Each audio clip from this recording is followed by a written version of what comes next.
splashing in the shallow end. Hello, and a warm welcome to you wherever you're listening from, whatever time of day it is. Here it's sort of early evening. Thought I would do it in the evening rather than in the morning. I hope you're all doing very well. I'm not too bad. Thanks very much for asking. Yes, the old elbow beginning to heal up a little bit. Not brilliantly, but it's going hopefully in the right direction. So today I thought as our topic, I would discuss this. You want answers? I think I'm entitled. You want answers? I want the truth! You can't handle the truth! No, it's not the life and work of Jack Nicholson, though interesting as that might be. It's actually about truth. And not so much truth in a sort of abstract way or, not a definition of truth. I mean, this is splashing in the shallow end. It's not a very deep sort of dive into anything, as it were. No, I meant truth in a post-truth world. What does that mean? In the olden days, it was very simple. Something was either true or it was a lie. If it was true, then it went in that direction. If it went in the opposite direction, then it was false, or it was a lie, or it was untrue.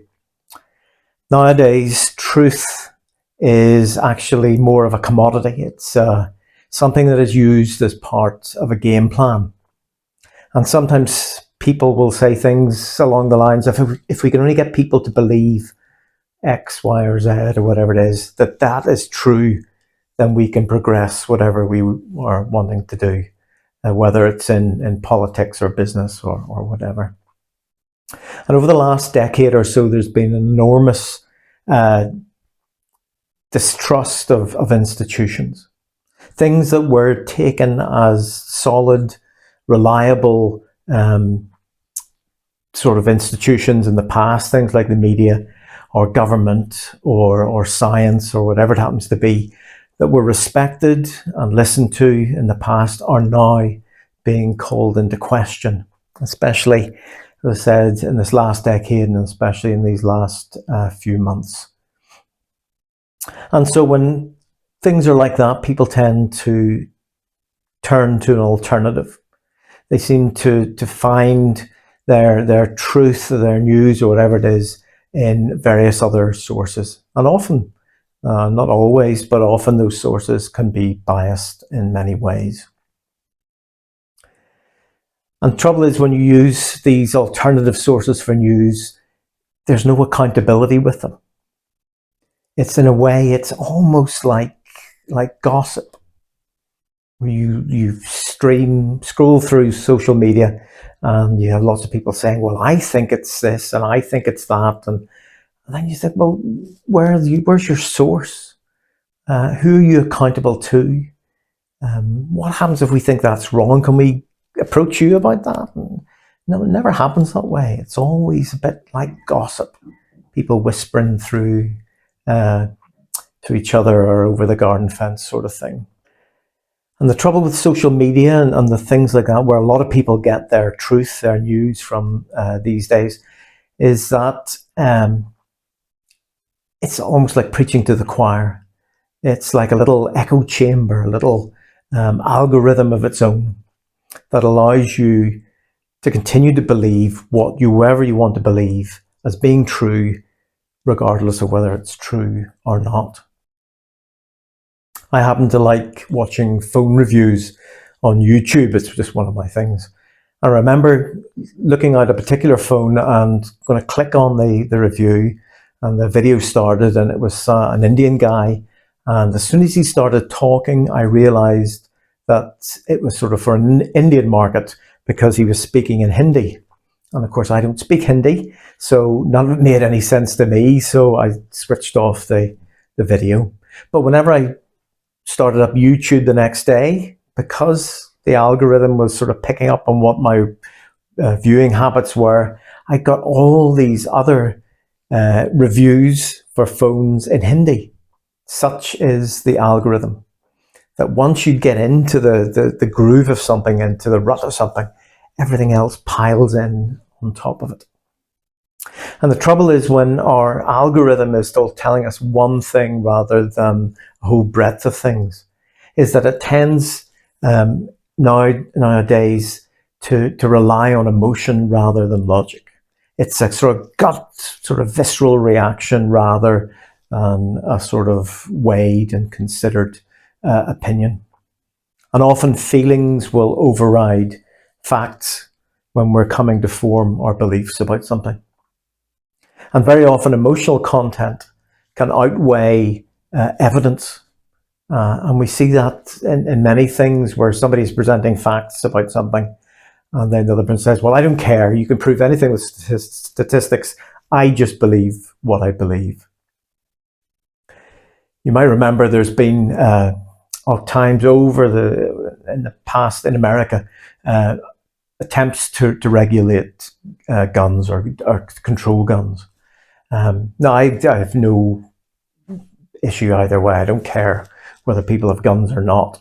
But either way, there have been times in the past when they've tried to regulate guns or impose gun control. And that's often met with a very fierce emotional reaction. And I remember seeing once Charlton Heston in a very, very bad wig at the National Rifle Association in America at one of their conventions. From my cold, dead hands.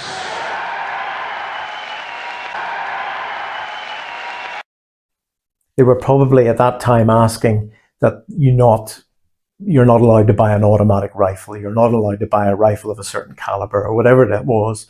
It wasn't a huge, massive, probably ask, but in the eyes of people who feel emotion above reason, it was a deal breaker. It was a red line that had been crossed. Sometimes we can let our emotions overtake the evidence and the facts. I think it's important to realize that critical thinking is probably at the heart of trying to establish the truth of anything. I mean, truth requires quite a bit of effort. It's not easy because issues are often complex and situations are difficult, and the answer is sometimes not staring us straight in the face. So it requires a lot of work. It requires us to be skeptical but not cynical. Cynicism is an automatic rejection of somebody or some viewpoint, or the automatic acceptance of somebody or some viewpoint on the basis that they are who they are or they have this particular point of view. But skepticism is something that weighs up the pros and the cons. It looks at the truth value of whatever's being said, and then it tries to establish, well, is this the correct thing or is it not? Is it pointing in the right direction or is it just swinging wildly around? Ooh, Battlestar Galactica.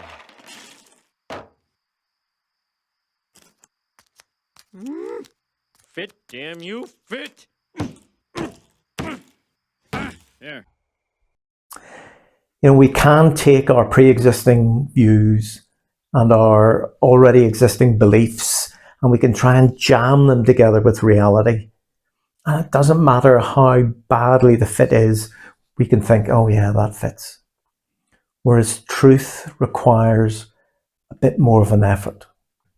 All the checking, all the cross indexing sources, all looking at potential biases that we're using, it's all very difficult.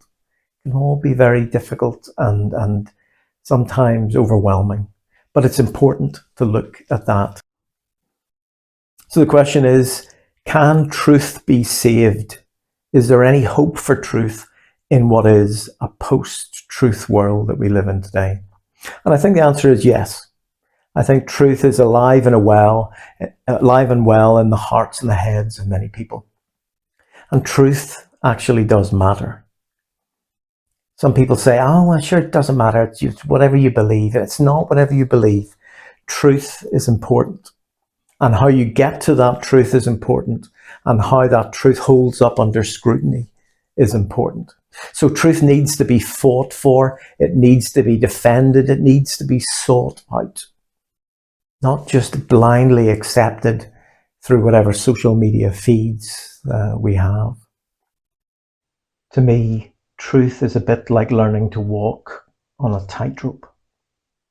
It requires you to have the utmost concentration. It requires you to have focus and discipline and to be aiming for a certain end. And I suppose with truth again, we have to be disciplined. We have to think critically. We have to dialogue with other disciplines. We need to make sure our reality matches what we're claiming to be true. Because anything else is just delusion. What we believe matters, and how we get to what we believe should be easily shown to follow a logical path. So that was quite a rambling. That was quite a lot of splashing in the shallow end today. But thank you for staying with me. If you are interested in maybe getting something a bit less waffly, then just stick around. Maybe if you could like and subscribe on this video, that might give me a bit of a nudge to do something a little bit better next time. So I wish you well, keep safe and well and warm, and enjoy your lives. And I mean that from the bottom of my heart, that's the absolute truth.